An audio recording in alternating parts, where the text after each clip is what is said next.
पे दुख पड़ जाए दादा, जो कोई जवान बेटा संसार छोड़ के चला जाए, वो मैया जिंदा तो है, वो पिता जिंदा तो है, लेकिन मरे के समान है। पूरी जिंदगी जो खुशी थी वो खुशी नहीं रहती है जब जवान बेटा जाता है।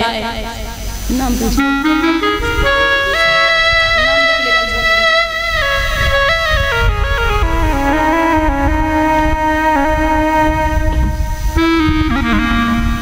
मैया के पास कोई इतना ना जो जगह देवे के जब मैया जब लाश को काहे रखे हैं। जब बाद का माली आया दादा, तो बाद के माली ने जवाब दियो बेना तू काहे पागल हो रही है, बेटा की लाश है वो खराब है, जावे जा शमशान पे जा दफनाए दे जाएगी।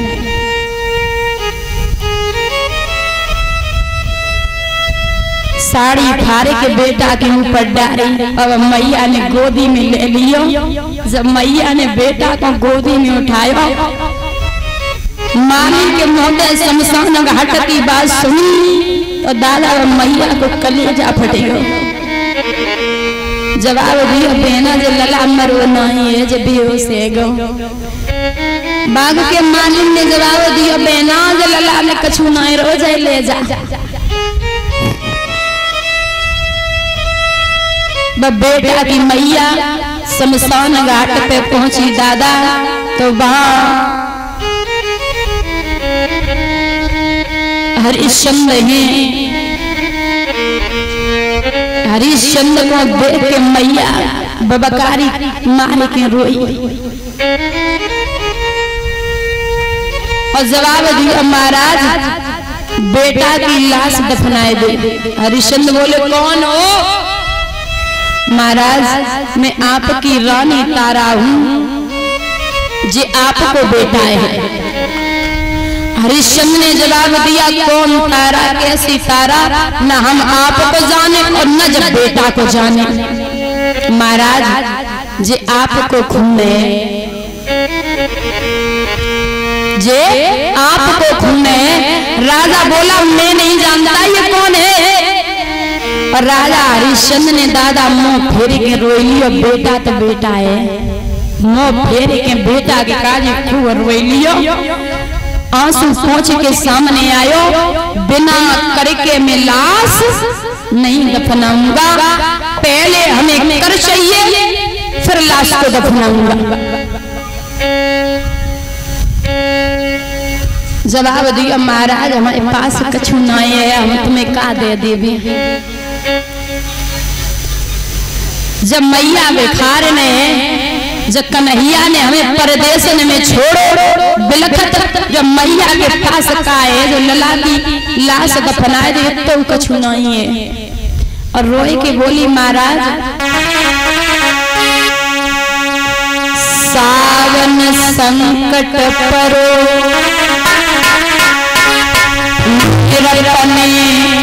कठिन पे जठानी,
हरिश्चंद्र तारा से बोले हे तारा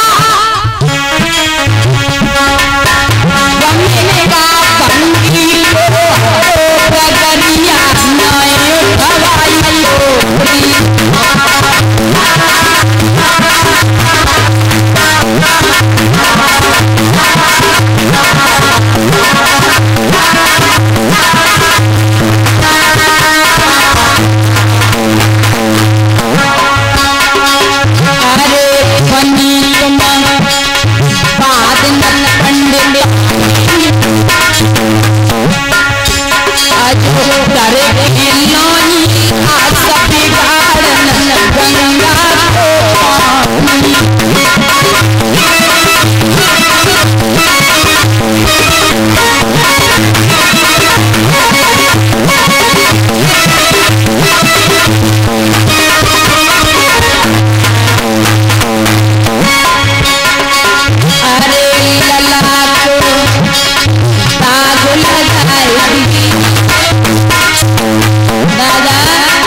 याद रखना वो मैया बेटा के ऊपर आधी साड़ी तो पहले से डारे थी और आधी बची सो कफन दे दियो कर दे दियो।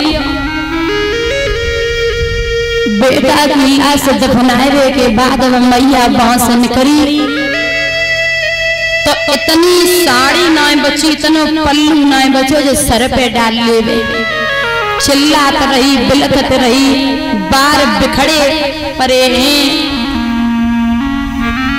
तन पे चुनरिया नाए जब मैया को बेटा गो हो मैया डायन सी है गई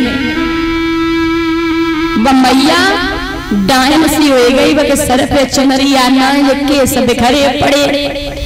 जब दुख पड़ता है तो या भूख सताए या नींद और ये सत्य ये बात सत्य है बिल्कुल। वह मैया दुख की मारी गांव के बाहर एक मठिया थी मंदिर था सती का वहां लेटे गई। विश्वामित्र ने कहा कि यो दादा 4-5 बालकन को मार के ही लिटाए दो। आवाज लगाई है अरे गांव वालों गांव में एक डायन आई है जो बच्चों को खा लेती है और मार भी देती है। गांव वालों ने सुना लाठी ले लेके आए हैं लाठी ले लेके दौड़े नर और नारी। हरिश्चंद्र के कान में आवाज पड़ी तो राजा वहां से दौड़ा। हरिश्चंद्र दौड़ के आए और सब गांव के लोग वहां लाठी ले लेके आए। मैया तो बेहोश पड़ी। हरिश्चंद्र ने जैसे ही देखो तो तारा है जगाया तारा आप अरे बच्चों को खा लेती हो बच्चों को मार देती हो डायन बन गई हो। हमें तो ऐसा लग रहा है कि तुमने अपना बच्चा मार डालो अपना बच्चा खुद मार डालो। तारा रोई के बोली राजा के हाथ में तलवार देखी महाराज कैसी बातें कर रहे हो बच्चा काऊ को होवे बच्चन से हमें बड़ो प्रेम है हम काय को काऊ को बच्चा को मारिए काऊ को बच्चा होवे बच्चन से बड़ो प्रेम है।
याद रखना दादा, हरिश्चंद्र ने कहा तारा तुम तो डायन बन गई हो। शत्रुभुजी भगवान आए गए, विश्वामित्र खड़े, तुरंत प्रभु प्रकटे गए। जैसे राजा ने तलवार तनाई से तलवार पकड़ ली आई। बोले राजा का पागल हो गयो, क्या कर रहे हो? जितनी रानी तारा है वो समय है करना है महाराज। जब हमारी रानी तारा है तो हमारा बच्चा कहाँ है? देखिए बच्चा के काजे ही मुसीबत कुछ भी करा ले, क्या हमारा बच्चा कहाँ है? हमारे बच्चों से मिला। बोले आवाज लगाई है तो रोहित भज के आयो। राजा ने छाती से लगाई लियो। मैया तारा को बेटा को छाती से लगायो। भगवान ने कहा हरिश्चंद्र अब तुम वरदान मांगो। कछु ना चाहिए प्रभु। तारा बोली नाथ हमारी सुनो, साईं इतना दीजिए जामे कुटुम समाए, और मैं भी भूखा ना रहूं, कोई साधु न भूखा, और हमें कछु ना चाहिए, बस इतनी सी बात है। बोले ऐसा ही होगा, तुम चिंता मत करो। भगवान ये वरदान देकर के वहां से अंतर ध्यान हुए। बोलिए गोविंद भगवान